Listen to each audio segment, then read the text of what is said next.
بسم اللہ الرحمن الرحیم۔ آج کا ہمارا ٹاپک مخلوق کے سامنے ہاتھ نہیں پھیلانا چاہیے۔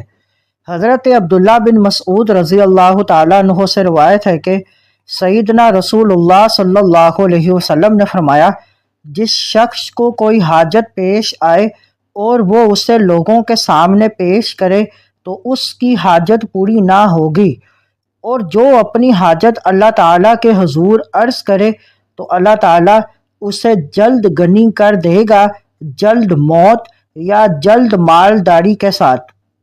اس حدیث مبارک میں ہمیں یہ تعلیم دی گئی کہ حاجت یا فقر و فاقہ پیش آئے تو بجائے مخلوق سے مانگنے اور گلے شکوے کرنے کے راضی کے حقیقی اللہ تعالیٰ کے حضور اپنی حاجت پیش کر کے اس سے مانگا جائے تو وہ جلد یا کچھ عرصہ تک غنی کر دے گا، جبکہ خلق خدا کے سامنے دستے سوال دراز کرنے والا محتاج ہی رہ جائے گا۔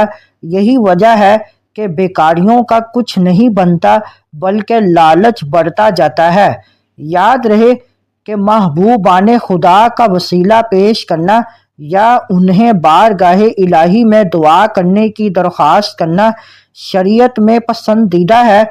یہاں دنیا داروں کے سامنے اپنی حاجت پیش کرنے سے روکا گیا ہے۔